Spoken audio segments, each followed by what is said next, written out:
They say peace isn't the absence of noise, it's the presence of calm. For me, that calm came every morning at 5 a.m., when the air was cool and the world hadn't started moving yet.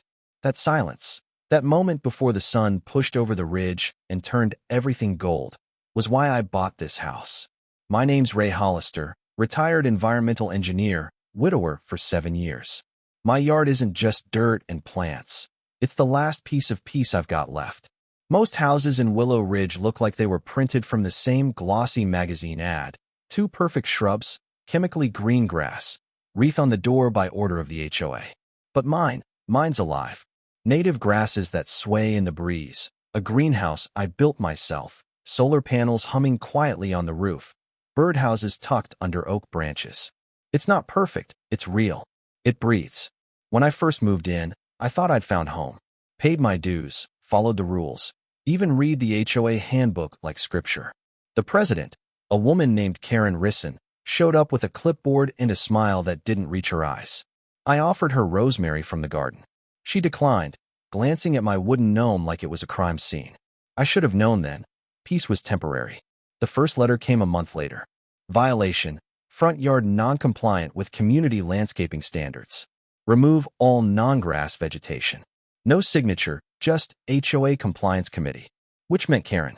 I sent back a certified letter, polite, factual, quoting their own bylaws that allowed sustainable landscaping with prior approval. I had that approval, signed, sealed, and archived. 2 weeks of silence followed. And then one morning, I found a red flag planted in my yard. The next day, trucks arrived. Men I didn't know started dumping pallets of mulch and dead shrubs across my stone path. I ran outside yelling, "What the hell are you doing?" They handed me a work order stamped with the HOA seal. Community Beautification Project, temporary storage site. On my property. Without permission. I called, I emailed, nothing. By day 3, the piles grew. Broken fencing, moldy compost, bags of garbage that stank like sewage. The air turned sour, the raccoons moved in, and for the first time in years, I felt my pulse pounding in my ears. I took pictures, logged everything. But when the city brushed me off with polite apologies, something in me cracked. I'd seen this before, not in cul-de-sacs, but in boardrooms. Power unchecked. Rules bent to convenience. They thought I'd roll over. They thought wrong. The final straw came when I found a pile of wet drywall dumped right on top of my wildflowers. And sitting on that pile, like a twisted little trophy, was my gnome, broken in 2. That was it. The part of me that spent years fighting corporate polluters woke back up. Calm. Focused. Ready. I opened my laptop, dusted off an old spreadsheet labeled R2, response and retaliation, and started building my plan. 2 days later, I found another letter. This one nailed to my fence post like a threat carved into wood. Your yard violates Section 5.1 of Community Standards. Unauthorized vegetation. Improper maintenance. Must be corrected within 7 days. And underneath, in handwriting I knew too well, the community has spoken. Signed, Karen Risson, President. I walked to the HOA office, a beige box pretending to be professional. Karen sat behind her desk in her crimson blazer, her battle uniform. I placed my folder of permits in front of her. This is my official appeal. She didn't even glance at it. Just tapped her finger on the page. Ray, why make this hard? Plant grass. Be like everyone else. I had approval, I said. Right there. Signed by your predecessor. She smiled. That slow, rehearsed smirk. That was under the old board. We've modernized. Modernized? Your bylaws haven't changed. They will. I felt my jaw tighten. You can't retroactively revoke permits. Oh, I can, she said, standing up. When they contradict the community's vision. Right now, your yard's an eyesore. People are complaining. Are they complaining? I asked. Or is one person complaining with access to HOA letterhead? Her mask slipped for half a second. Then she leaned in. You have 7 days, Ray. After that, we'll take corrective measures. And by the way, your property's been designated as a staging site for the community cleanup.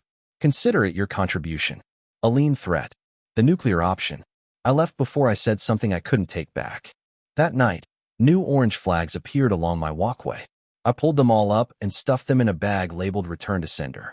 By morning, the mulch had tripled. Volunteers in Beautification Day shirts dumped more waste on my lawn while avoiding eye contact. I asked one kid, "Who told you to do this?" He shrugged. "Karen said it's a communal zone now." I called an old friend, Carla, State Waste Management. "Tell me," I asked, "what do you know about unauthorized dumping on private residential land?" Her tone sharpened. "Depends. You got proof?" "Oh, I've got proof." "Then start a log. Get timestamps. Don't move a thing. If that's treated lumber, you're sitting on a state violation." So that's what I did. I mounted cameras, logged every truck, captured every plate. What used to be my sanctuary turned into a landfill, and I turned into an investigator. It wasn't about revenge, it was about respect. One night, past midnight, I heard an engine. Looked out the window, saw a flatbed truck, headlights off, men unloading barrels. I stepped outside with my flashlight. "This is private property," I called. "Who sent you?" They froze. "HOA directive," one muttered. "Just doing our job." I pointed the light at the barrels, stamped Grade C fill, non-structural debris, industrial waste. "That's illegal to dump here," I said, taking photos as they shifted nervously. "You really pissed someone off," one said quietly. Then they left. By morning, the damage was clear. My flower beds were gone. The air stank of chemicals. And taped to my front door was a new violation notice for failure to maintain landscaping. They were fining me for the mess they'd made. That's when I realized it wasn't incompetence. It was strategy. They were trying to break me down until I either paid or packed up. But they forgot. I used to clean up disasters for a living. For 2 straight days, I cataloged every item, took soil samples, recorded VOC readings, filed complaints with the county. The inspector, Richard Vance, arrived a week later. Gray mustache, clipboard thicker than his patience. He stepped out of his truck, took one look around, and said, "Mr. Hollister, this isn't landscaping." "No," I said. "It's warfare." He flipped through my photos. "You documented all this?" "Every second." He nodded. "Good. They're going to care now." And they did. Slowly. Word spread. The stench drifted. Neighbors started whispering. If they can do it to Ray, they can do it to anyone. When I showed up at the next HOA meeting, the air was electric. Karen stood up front, red blazer gleaming under fluorescent lights. She started bragging about the beautification initiative. I raised my hand.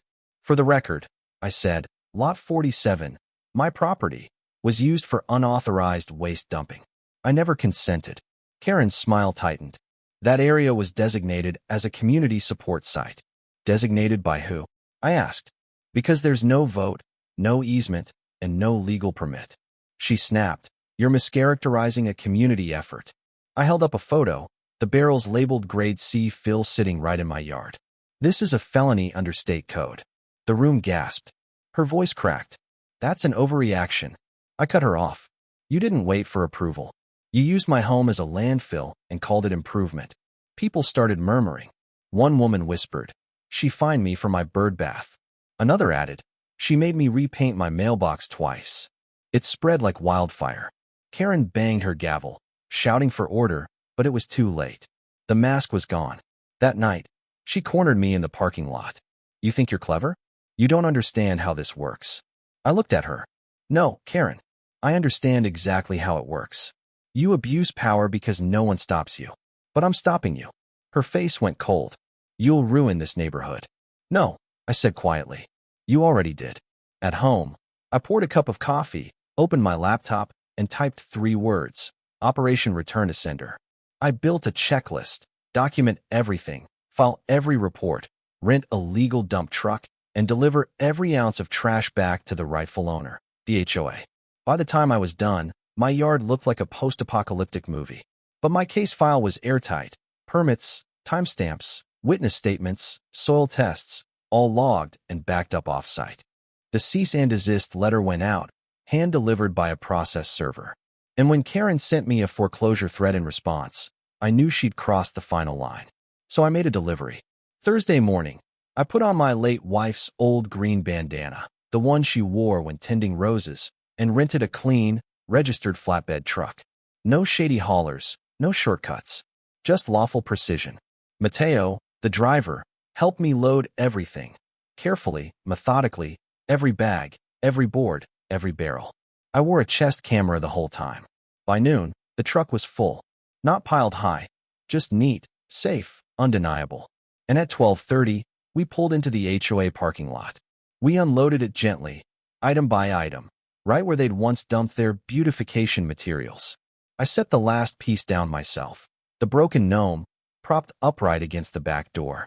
By then, a few neighbors had gathered, whispering, filming. And then Karen's white Lexus screeched around the corner. She saw the pile and slammed on the brakes. I'll never forget her face, pure shock melting into fury. She stormed over. "What the hell do you think you're doing?" I gestured toward the debris. "Returning your property. This is harassment. Illegal dumping." "No, Karen," I said calmly. "This is a lawful return of material you placed on my land without consent. I filed the paperwork. County's looped in. Ask Inspector Vance." Her eyes twitched at the name. "I'm calling the police." "Please do." She did, and when the officer arrived, I handed him my folder, documentation, restraining order, everything. He flipped through it, looked at me, then at her, and said, "Ma'am, looks like he's within his rights. Civil issue, not criminal." Karen's face went pale. She sputtered, but the officer was already walking away. I thanked him, tipped my hat to Mateo, and left her standing there, surrounded by the garbage she'd created, staring at it like it had betrayed her.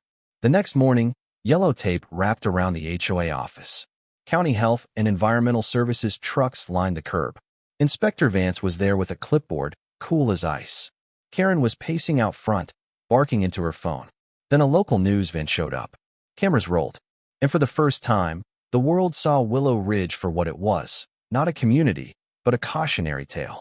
By noon, Vance taped 2 notices to the HOA door: hazardous materials violation and zoning code breach. Civil penalties, $25,000 minimum. Karen didn't show her face again.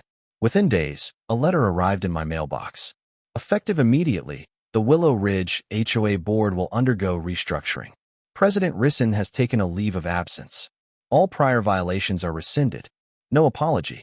But I didn't need one.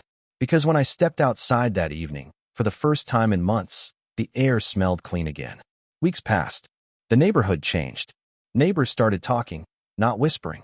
A retired civics teacher posted a letter by the tennis courts. The HOA was meant to serve, not rule. Others shared their stories. By the weekend, the board called a town hall. I didn't plan to speak, but when they asked, I stood and said, I never wanted to fight. I just wanted to be left in peace. But peace doesn't mean silence. It means standing up when something's wrong. We deserve respect, not control. The room erupted in applause. Months later, the new board reinstated fair rules. Native gardens approved. Solar panels encouraged. Compliance replaced with cooperation. My yard healed. So did I. And near the oak tree, I rebuilt that gnome. Cracked, glued, imperfect, but standing tall. Because what you break can always be returned. So tell me, when power turns petty, do you fight back or stay quiet to keep the peace? Because sometimes the calmest revenge is simply giving people back exactly what they gave you.